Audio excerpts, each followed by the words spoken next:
economists told us that if we have lots of tariffs, that the economy would suffer. But actually, the economy during the last 12 months has been reasonably strong. And I wonder what this tells us about whether the economists had it wrong, or is it just the catastrophe hasn't arrived yet?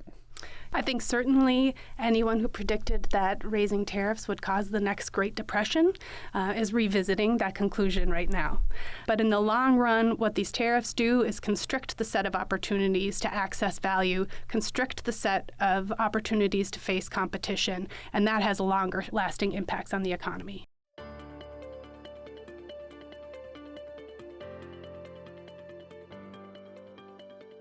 This is The Current on the Brookings Podcast Network. I'm David Wessel, Director of the Hutchins Center on Fiscal and Monetary Policy and Economic Studies here at Brookings. This year has been a wild one on the trade front. President Trump has announced tariffs, he has raised tariffs, he has cut tariffs, he has made exemptions to tariffs, he has again raised tariffs. It's a bit of chaos. Two things are clear. One, the president was telling the truth when he said tariffs are the most beautiful word in the dictionary. And the second is that the post-World War II rules-based order in which trade flowed relatively liberally, increasingly liberally across borders, which has been ailing for a while, is gone for good. Joining me today is Kari Heerman. She's a trade economist who joined Brookings in August 2025 to be the director of our Trade and Economic Statecraft initiative.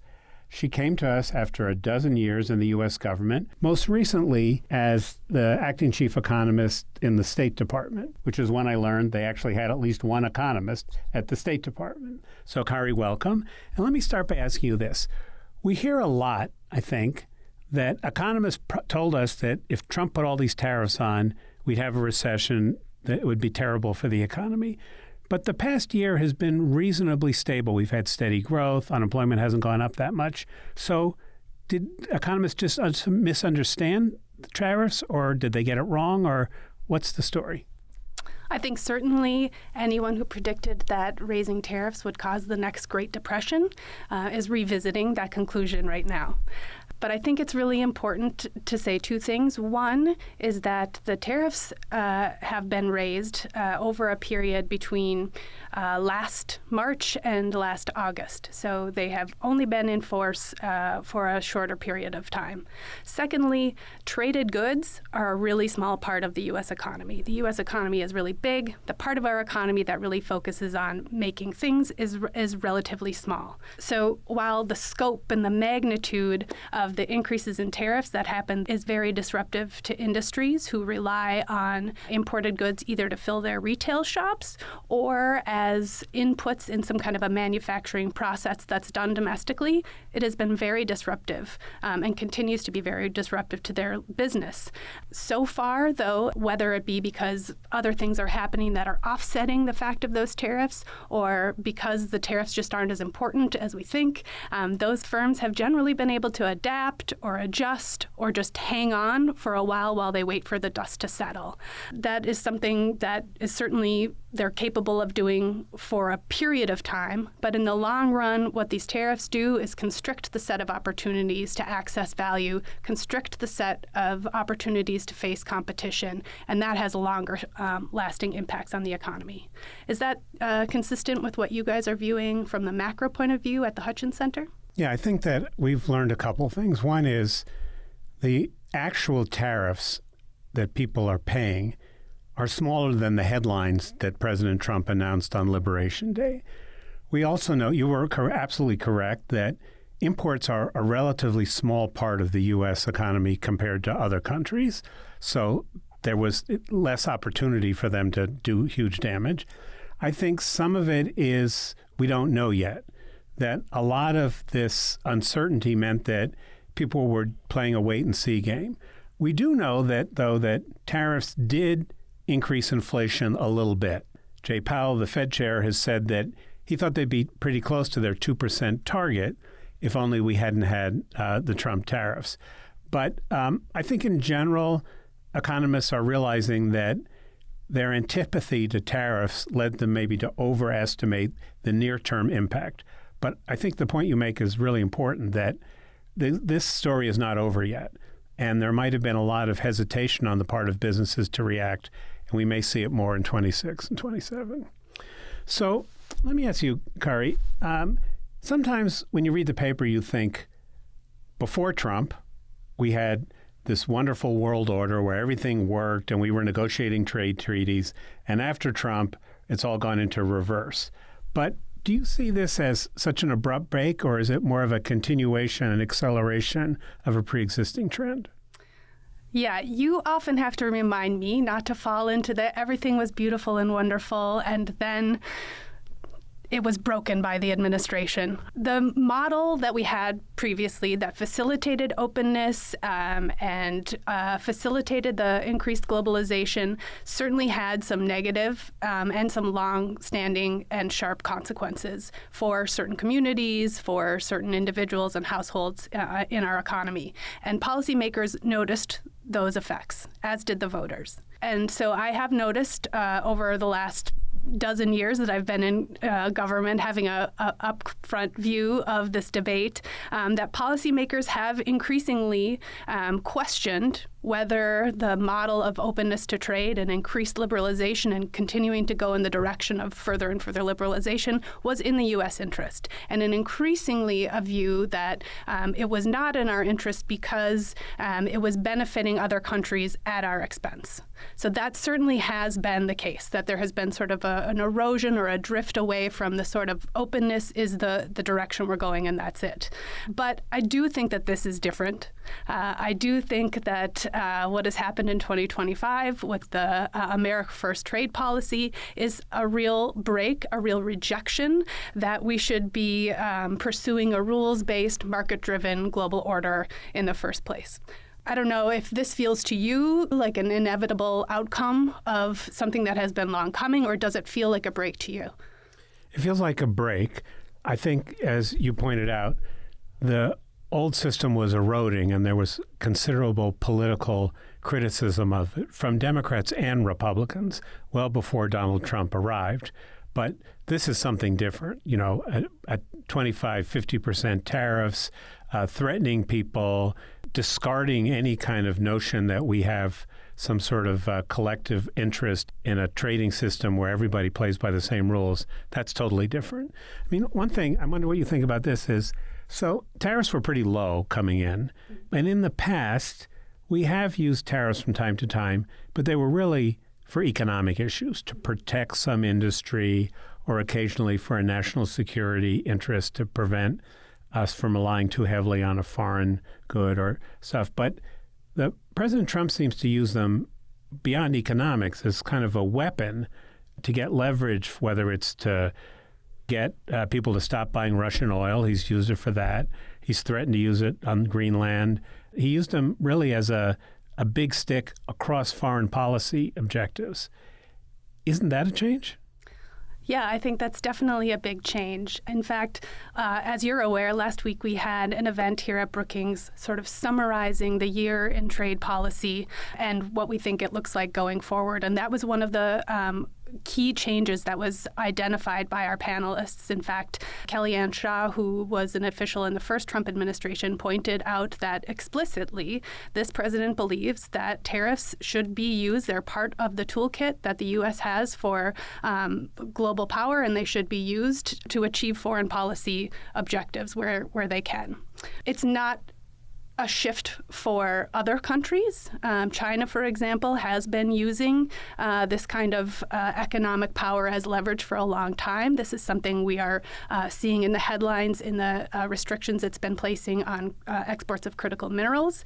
It's not entirely unique. In fact, arguably, the entire global agreement on tariffs and trade system was set up to sort of isolate the Soviet Union at the time from this market economies and the value that they produce. So it's not completely unprecedented to use trade policy as a form of economic statecraft, if you will, but it has been a very long time, and it feels more aggressive than the posture that the United States has been taking over the last several decades. So you mentioned China. How much of what's going on is a reaction to the rise of China, its overcapacity in manufacturing, leading it to dump its goods on other markets, ours, the Europeans, and so forth. How much of that do you think is a driving force of what's going on now? I think it's a huge, important, and very real driving force in the need to adjust our trade policy system. I think the United States isn't alone in recognizing this, and I don't think the Trump administration is alone in recognizing this. This is a key thing that has emerged, that the economic model that China is pursuing is increasingly distorting key markets, and some of the markets that it's distorting are those for goods that are essential for innovation, essential for economic growth, and essential, importantly, for our own national security and defense. That is a very real and very big challenge that the current set of trade rules probably doesn't accommodate and does call for some adjustments. So when you say distorting, what you mean is that China makes a lot of something, mm-hmm. It cuts the price. We, as we did with solar panels, for instance, we buy all our stuff from China, and we don't have any capacity to produce it here. And while you might argue whether solar panels are really of national security, there are things, semiconductor chips, certain military gear, certain pharmaceuticals, that we really do want to have some domestic capacity.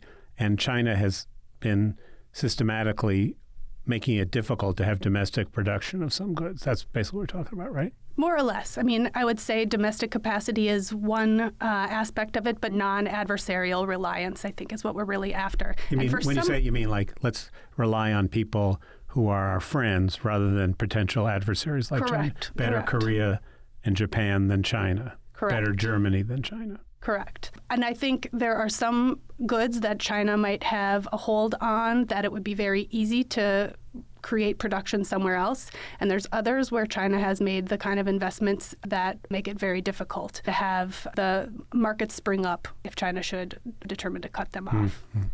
So where do you think we go from here? It's very easy to be against things, to be against China, to be against them wiping out our semiconductor industries, to be against them not playing fair, et cetera, et cetera. But do you have a sense of what the scenarios are as we go forward? Are we going to just become an autarkic economy that doesn't import anything? We seem to have alienated all our allies, so I don't know how this is going to work. What do you have I'm not asking you to predict because that's impossible. Give me a couple of scenarios. Well, I don't know if I can give you concrete scenarios, but I think we are headed for a period in which, at the very least, trade policy feels unsettled. I think you identified it correctly. For a very long time that there was a consensus that was broadly held across parties, across society, across our alliances, that openness is the best way to achieve both prosperity and security. And now that consensus has been challenged for some very good reasons and for some political reasons as well. And I think, again, we had a great conversation about this at the event last week. One of the panelists, Nora Todd, who was a colleague of mine in the Biden administration, really called for what we really need is a broader national conversation about what the objectives of trade policy should be. How do we balance out the need for opportunity and value that trade provides, but also balance that with the very real security and vulnerability issues that exist in today's world? Anytime you change any of those, you're going to have some trade-offs, as economists like to say. If you take away the opportunity, there's going to be costs, and those costs are going to fall not evenly across everybody, but they're going to hit certain industries hard. Just like when you liberalize, you take away some of the protection, and that's going to hit certain communities and certain communities hard. And we have to have an awareness that those trade-offs exist and that we have to balance them. And to have trade policy settled will take a bigger consensus on that. One thing that I've noticed that when the president talks about trade, you think that all of us work in factories and everything we import from abroad is made from a factory. But in fact, there's a lot of trade and services, which he doesn't seem to recognize. So talk a little bit about what does trade and services mean and where does the U.S. rank in that world? Trade and services encompasses everything from movies, from lawyers, from accountants to consultants to travel, all kinds of things. Tourism, healthcare, a lot of these kind of things that we actually spend most of our paychecks on, and most of us work in services. Think tanks are services providers. I think very important that they be exported to around the world. These are where most of us work, where most of our economic value is. They are traded through just the way that this podcast will be traded. Somebody in another country outside of our borders will listen, and that will be a trade in service that is produced by the United States. So that is a big and growing part of our international trade, especially growing because of digital technology enabling things like this podcast to be received by somebody halfway across the world. So that is an important and growing part of both of our technological power and our economic power as well. So if you had to think of one lesson that we've learned in the past year that policymakers should remember, what would it be? Well, I think Ben Harris, who made opening remarks at our event last week, said it really well, and I'll be paraphrasing him, so don't fire me if I get it wrong. He said the strength, the depth, and the dynamism of the United States economy, along with our long-standing alliances, really does protect us in some way from disruption. You saw this in COVID, and this trade policy in 2025 was certainly a disruption. And firms can recover from a disruption in the United States because we have a lot of assets, but it probably can't last unlimited disruption. So I think that's right. I think that we've learned how resilient the U.S. economy is and how you can go through big shocks like the Trump tariff shocks and the place doesn't fall apart.